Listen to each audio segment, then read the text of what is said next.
Hello, I'm John Garvin, the writer and director, and I'm here with... Sam Whitwer. I play Deacon St. John in Days Gone. Yeah, and we're here to talk about the alternate path demo. So we did 2 demos for E3 this year. One you guys saw at the media showcase, and this one we showed behind closed doors on the floor at E3. And so for the first time, we're releasing it online so that everybody can kind of take a look at it. And I thought I'd just talk a little bit about, what the differences are, and just kind of just show you what we were trying to accomplish this year. Yeah, I mean, the most obvious difference so far is the last one was nighttime during the rain, and this is daytime during the snow. Yeah, and it's not just cosmetic, and I think that's one of the things we really wanted to emphasize, because this time we're showing sort of a day in the life of Deacon. You see he's on the drifter bike here. We wanted to show a little more of the bike riding and how the weather can kind of impact that. So we have this drifting mechanic, right? You see him kind of slipping and sliding around a little bit. Changes the handling of the bike. That's really interesting. Now, there were wolves there last time, John, and these wolves would pursue you down this road, and then Deacon had to turn his back, shoot a wolf, and he got clotheslined right up there, didn't he? Yeah, exactly. So this time you see that he wasn't being chased by the wolves. That's a dynamic event that can that can happen or not. It just depends on when you're playing the game. Interesting. And this time Deacon saw the ambush and he was able to avoid it. So he kind of comes up and around and behind them. So does weather impacts whether these creatures show up or not in daytime and nighttime, all that stuff? Yeah, absolutely. So especially the freakers, they come out, they're mostly nocturnal, but they will come out as the weather gets colder. They become stronger in the cold. Right. And so that will, again, kind of change up the way the game plays. That's very, very... I kind of love that you decided to do this as a demo to show 2 completely different iterations on the same exact mission in the game. Yes, exactly. So we wanted to have, the job is basically the same. Deacon hears that his buddy's in trouble, rides out to save his life. And, as you can see here, this is a completely different experience from what we showed in the first demo. In the first one, Deacon gets clotheslined, and it sounded very painful, by the way. Oh, speaking of painful, okay, so the combat in this game is fairly brutal. John, you want to talk about that a little bit? Well, we just wanted to make it as, as realistic as possible. So, yeah, we're not holding back on that at all. And Sam's done most of his own stunt work for this. And I can tell you that when we're on the performance stage and we're capturing that stuff, we just try to keep it real, right? Right. Well, right. There was sort of a decision made at some point. I've been on the project for 2 or 3 years now. Yeah, I think 3 years. And so early on, I think there was a more, what were we? It was more Kurt Russell and sort of a two-fisted thing, and then it turned into, hey, let's take this quite seriously. And what that required is a lot more. Taking this combat stuff and showing the horror of the violence that happens and it were this type of circumstance to take place. I mean, realism, weirdly enough, is the thing we keep going back to when it comes to not just the stunts, but also the performance style. I think, it was very important that it doesn't seem like a bunch of actors, saying lines. It was all very incidental. And we wanted the world to sort of reflect that as well. So you saw there that, Deacon broke into that emergency vehicle and found some supplies. So this is what we're calling our survival vision. So you saw that earlier when he was looking at Manny's bike on the ground.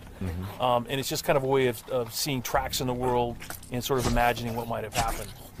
And here, I just wanted to point out that you're seeing in this part of the demo that there are freakers there. There weren't there before because it wasn't snowing. It was, and it was getting lighter out. It wasn't getting darker like it is.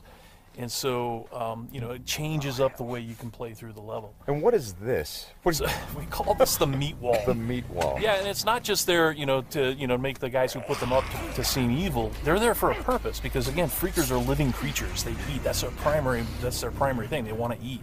And so you hang these dead freakers up, and any freaker, rather than coming into their camp like you see here, they would actually stop and snack. Yeah, exactly. Yeah. And then the same thing with this freaker that they've hung upside down. There's a bear trap underneath it, and they use that because a freaker will come, be attracted to the meat, and then hit that trap.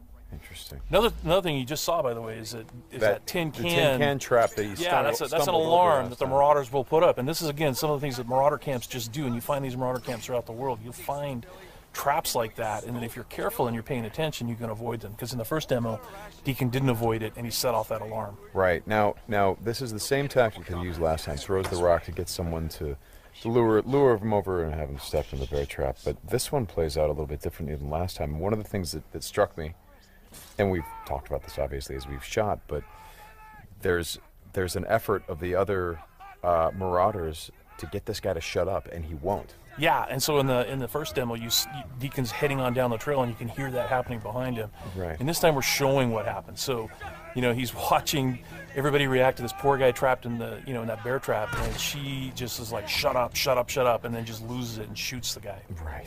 Right. And of course, in the meantime, Deacon is crafting a Molotov and just takes them all out. Right. Oh boy, that's good. Ow. Ow. So again, it's like in the previous demo, Deacon would have gone off to the trail down to the right. This time he's going to head this way. He follows the tracks, and comes under a sniper attack. Now let me ask you something about the survival. Okay, there's a sniper attack coming, but the survival vision is, if you don't say upgrade your survival vision, can you miss clues? I mean, are there things that you would get if you upgraded your survival vision that would help you complete the mission better? Exactly, and you have to, we have a whole skill tree, and it's all tied to the experience that you can earn as you're just playing through the game, and then you can upgrade those things. What's happening here? We got a freaker tied to a tree. Yeah, so this is another type of trap that Marauders will set. They will they will basically chain freakers to the perimeter of their camps, and they use them as kind of an alarm system. And then that, you saw that Marauder there. He was just tormenting the poor freaker, and then so Deacon kind of takes advantage of that. Well, and you think for a moment that Deacon is the guy, he's sort of helping the freaker by, getting the guy that taunted him. Like, no, and then he's going to take the freaker out right afterward. Exactly. And this is a bit of silent sniping using the crossbow. Yeah, so this whole sequence at the end plays out very differently. In the first demo, you saw Deacon use a swarm. He weaponized a swarm, lured them into the camp, and then they kind of did the work for him. There's no swarm in this run-through. Right. So the player really has to go in and use what we're calling our strategic sandbox combat, and that's just, stealth mechanics and setting and using traps, whole arsenal of weapons. You see there's a variety of weapons that Deacon's going to use through this, including the crossbow. He crafts his own bolts. And he's got to figure out how to get up to Manny, just using his combat skills instead of doing it strategically. So straighten me out. Those bonfires, were those there in the previous demo? No, they weren't. Right. So that's another big difference. Is that if you come here during the day, it's like in the media showcase demo, there was like kind of a fight club thing going on. Right. They were punching each other, and everybody was just sort of getting into it. Nobody's really paying attention to what's going on. Yeah. And now it's getting dark and it's cold out. So they've built these bonfires. So. And again, it's not just a cosmetic change in the way it's cold, right? Yeah, it's because it's cold. They have to build some. So it changes the way the Marauders behave in the level. Well, that's very. Again, this is part of the reason why I love that you did this as a demo, because the behavior of all of these things, not just the freakers, but the Marauders, everything. There's a logic to it. You can track why they're doing the things that they're doing. And you can use it to your advantage in the gameplay. That's kind of what I like about this so much. And that's really what we wanted to showcase this year, is that it's an open world game, and everything you see around here. And again, we're only playing this two different ways. You saw that waterfall way up there off in the distance. There's a bridge that goes in front of that. If you had a sniper rifle and enough ammunition, you could have driven your bike all the way up there. There's trails that go all the way up there, and you could have used your sniper rifle to take out this entire camp, because it would have taken them a while to figure out where the shots were coming from and to get to you. So, that's a different way to play it. There's another way to play it, by the way, where you could have just stealthed in through the entire camp if you had the skills to do it. And you could have just taken everybody out silently, or almost everybody, and then you could have gotten up to where Manny's being held using a different route, and just stealth killed that guy. There's no reason that you have to come in and run and gun it like Deacon is doing here. Hey, how scarce is ammunition? Because I see him switching from a bunch of weapons, and when we saw this demo, when I came in Saudi 83, one of the things that I really enjoyed was I was sitting next to you, and the driver was playing the game, and at some point I saw you shift in your chair and you leaned forward, and I heard you say, "Oh man, uh-oh." And I'm like, whoa, what's going on? He's like, he's going to get killed. I'm like, whoa, oh. And I leaned forward. I was like, oh, I guess there's some real danger. And one of the things was that he was running out of ammunition. And he was trying to go pick up ammo from the dead he was looking for Marauders. ammo, But But he was under fire. So when we were at E3, we had a whole team with us, and everybody played it slightly differently. So it just shows you that it's not scripted at all. Yeah. And then this Rager bear. Oh yeah, boy. the infected bear. The infected bear. That's, yeah. That's not what you want to see. Well, we thought that would be a good way to end the demo, is to show that it's just one, for Deacon's life. It's just one darn thing after another. Yeah. Right? You're going to save your buddy. You get clotheslined, you get attacked by wolves, or you think you're finally done. You rescued you've gone through all this stuff, and then suddenly, Rager bear. Right. Well, as you've said to me, it's not just about exploring an open world, as it is the open world coming after you, the open world seeking you out, trying to... Yeah, exactly. That's our tagline. In Days Gone, you don't have to go seeking out trouble. The world comes for you. Trouble's looking for you. All right, Sam, thanks a lot. Thanks, John. It's been fun, and I hope you guys enjoy the demo, and we'll talk more about it soon. Kind of using the environment and the freakers that we see kind of to the advantage of the player. Yeah. So tell me what went into that. Well, so the biggest thing that we really wanted to do this year was sort of show a more intimate part of Deacon's life. So last year it was the Horde, which is hundreds and hundreds of freakers, all sort of massed together, and you saw how Deacon had to struggle to just stay alive. And this year we wanted to show off more of the open. When the player learns these, he's going to be able to use that kind of context as one of many. He's going to play that's part of his strategy for how he approaches any encounter. Gotcha. But definitely sound, right? Because like you saw in the Media Showcase demo, Deacon, put down this bear trap and then kind of snuck off. Right. And in our alternate path demo, he doesn't do that. So he actually kind of goes around and watches what happens when this Marauder goes into the bear trap, and you hear this gunshot on the Media Showcase demo. If you look at our alternate path footage, you'll see that one of the Marauders actually shoots the other Marauder in the head because he's making too much noise. Oh, wow. Right? So yeah, so it's a pretty harsh world, but that sound traveled, and sound is something that can be really, really dangerous. Gotcha. That's very interesting. That's very interesting. Yeah, I did notice once the bear trap was down and the guy stepped in it, you saw the freakers running. Yeah. It's like they heard it screaming. You heard them screaming. This is looking good. I didn't see all of this footage. I was kind of a little distracted last night during the showcase, but one of the things I really like about this game is it's, we see a lot of open world games out there. It's certainly like a popular genre, but this one, the feel of it is different. It feels more improvisational, I think is the word I'm going for. Absolutely. Our crafting system, I mean, it's really inspired by, kind of the do-it-yourself mentality where, we all feel thrilled when we make a repair to our car or our house with duct tape and a couple of loose screws, and we feel really good about it. That's Deacon. He's making use of everything he can find in the environment, and they have to scavenge and search for things and employ them in really clever ways. And he has to do it. He has to do it to survive. So like you see right here, this is the same clothesline that Deacon ran into, and in this demo, the runners aren't chasing him, so basically he has the opportunity to see the ambush before it happens, goes around it, comes up behind them, and takes those guys out from behind. Right. So, that's, to your point. And then he strangles them with their own clothesline, too. Yeah, exactly. So he makes use of the whole buffalo. And it's a dynamic event. That can happen. You can be out in the world doing a job or a mission, and then suddenly you've got Marauders that are ambushing you on the highway, and it's a dynamic event. There's no way to predict when it's going to happen. You just got to pay attention. Well, is there more than just like a clothesline in the middle? Do they find more ways to ambush you? Yeah, it's a dangerous world, and it's something where the Horde is dangerous, freakers are dangerous, but so too are humans because they're cunning and clever, and they too are using everything they can find to employ against their enemies. And let's just say clothesline is one of many things. We'll get into it at a later date. Okay. Now tell me a little bit about, maybe a little bit of the backstory about why these freakers are being hung up like this. Is that like a defense mechanism? Is it? Yeah, absolutely. Yeah, so what they do is we call it the meat wall. And what they'll do is, like in this case, they have a bear trap under this dead freaker corpse. And what they'll do is they'll put a trap under it, and then those other freakers are attracted to the meat. They're all hungry all the time.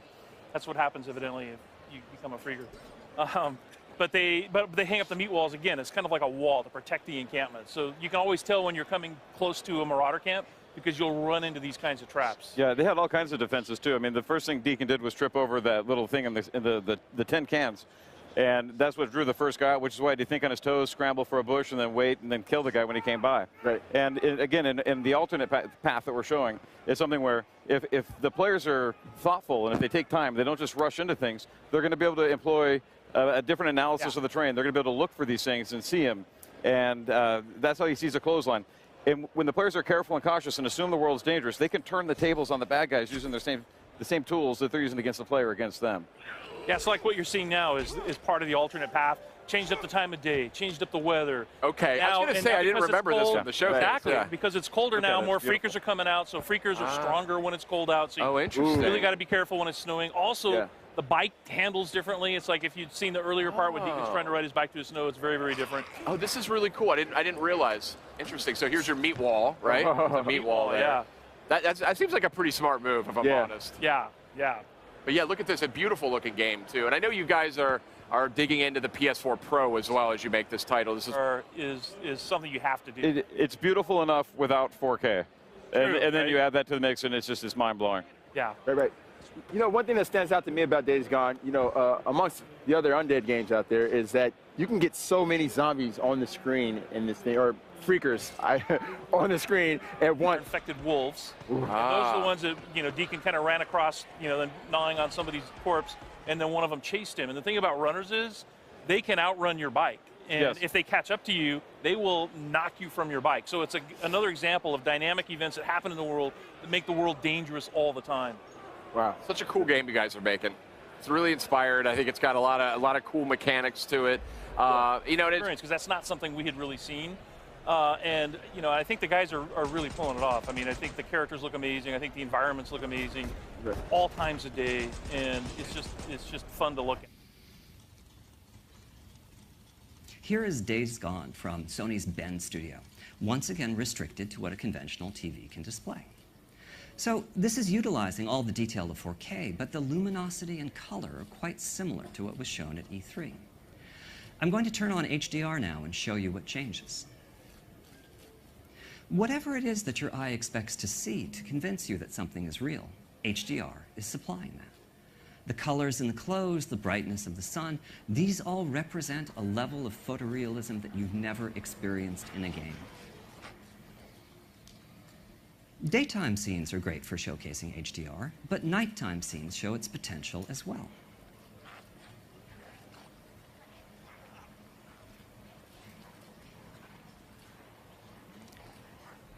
Here, the Freaker Horde has come out to feed. Luckily, crafting is a big part of Days Gone, and Deacon has managed to assemble a few Molotov cocktails.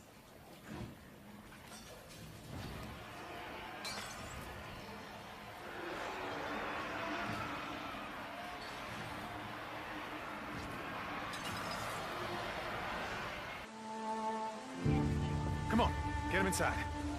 What happened? Got hit again. Squatters off the highway. We've got to get some men together, go after them.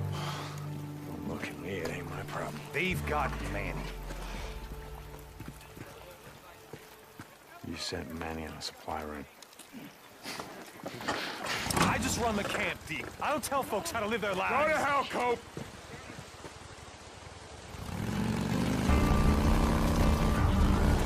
Oh! Out of the way! Oh! Hey, man!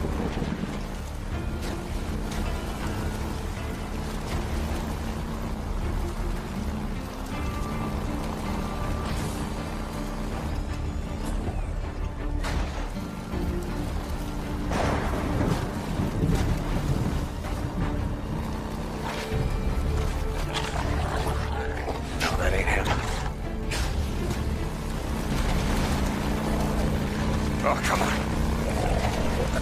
Oh, crap. Come on, come on! Son of a bitch.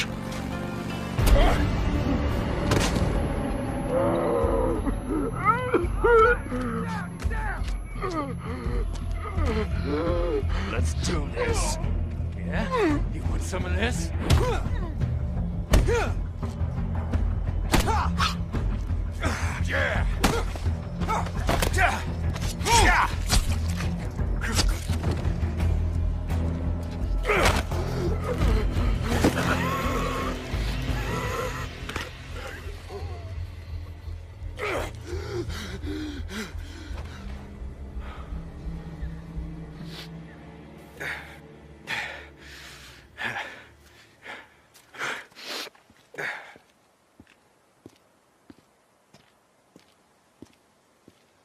That's Manny's bike.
Why do you have? You always have a bad attitude.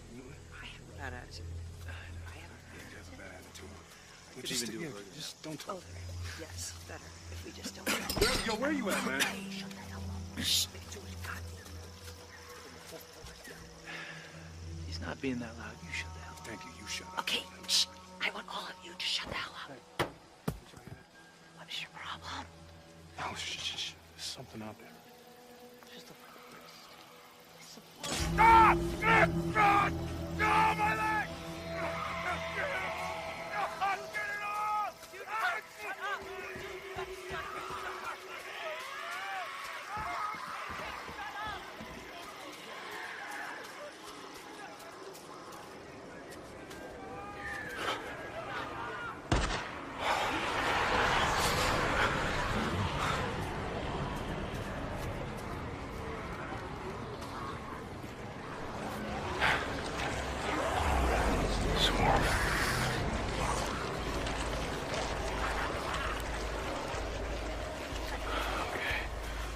Easy, fellas.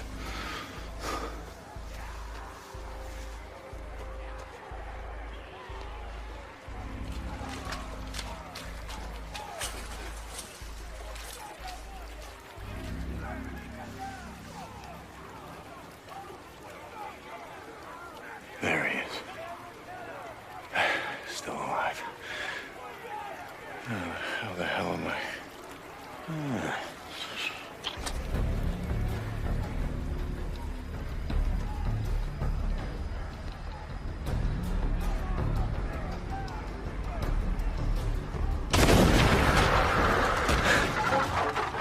Hell yeah. Come and get it. Dinner time.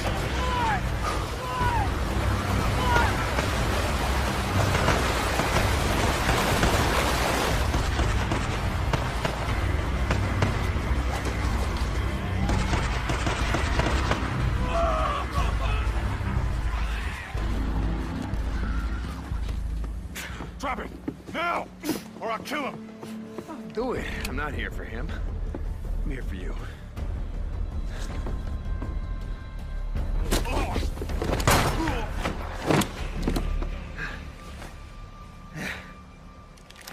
Oh, God. Deke. Hi, Manny.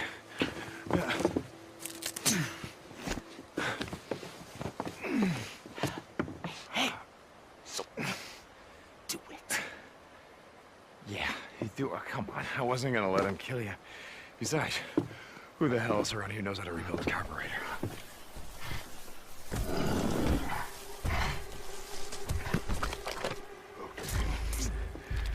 Just back up. Nice and slow. Don't make a sound. TV can display. So this is utilizing all the detail of 4K, but the luminosity and color are quite similar to what was shown at E3. I'm going to turn on HDR now and show you what changes. Whatever it is that your eye expects to see to convince you that something is real, HDR is supplying that. The colors in the clothes, the brightness of the sun, these all represent a level of photorealism that you've never experienced in a game. Daytime scenes are great for showcasing HDR, but nighttime scenes show its potential as well.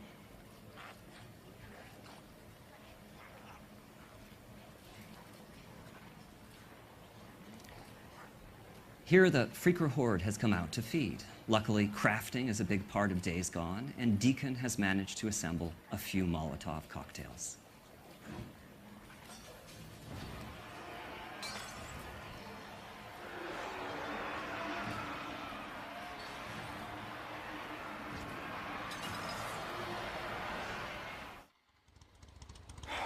He's headed to the old sawmill. Going in after him. It's gonna be dark soon. When does that ever stop me?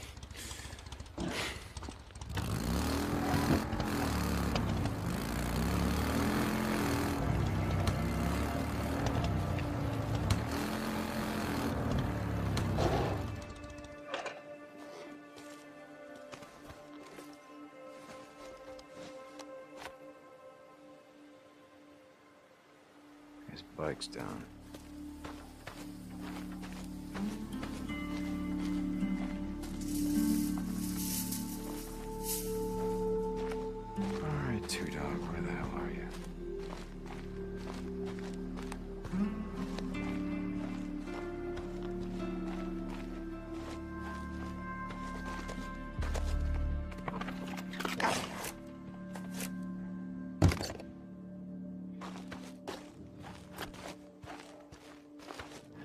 Shit. Go on. Get out of here. Get out.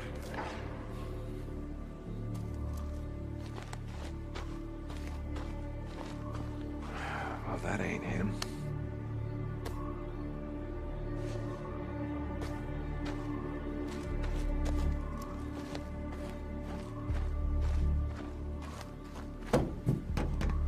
Let's see. Yep. I could use that.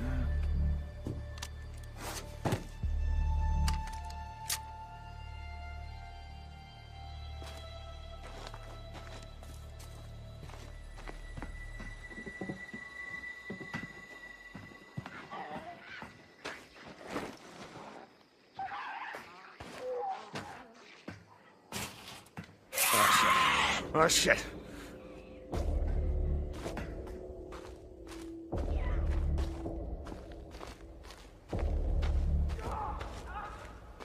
Two dog.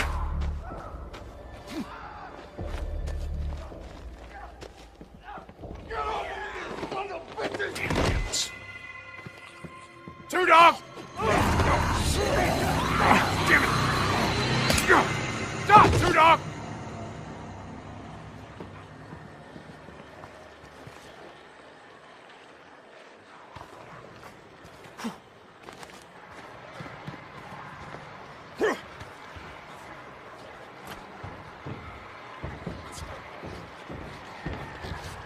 Look around, brother! You know how this is gonna end.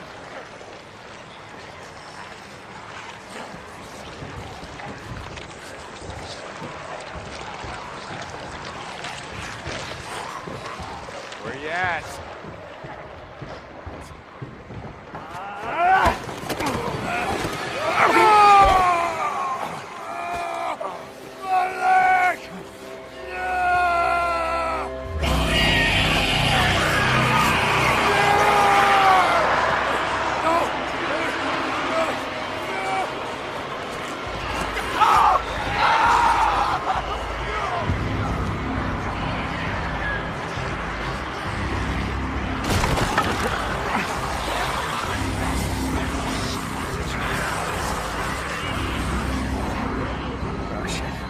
Oh, shit. Come on!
Come on! Come on!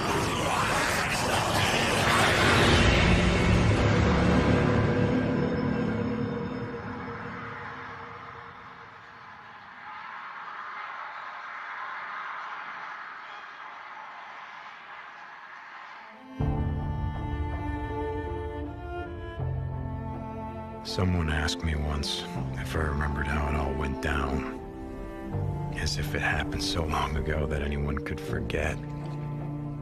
So yeah, I remember. I remember when our homes and our towns turned into graveyards. When the wilderness became our only hope for survival. I remember when the planes fell out of the skies. When the trains stopped running. When the turbines shut down. And the world went dark. I remember when they put up the razor wire, like it was gonna stop anything. When the feds ran out of body bags. Dig deep. Rope. And some of us sort of lost our minds. I think he's dead. Some lost more than that. Much more. I remember when we lived by a code, when brotherhood meant something, and living meant more than surviving. Goddamn liar! So yeah, I remember how it all went down. I don't give a damn about any of that. You know what I remember most? Riding the open road. The smell of your hair. The touch of your skin. I remember you. But those days are gone. Now I'm a drifter. A bounty hunter. A mercenary. And for me, the broken road is all that's left. But I'll always remember.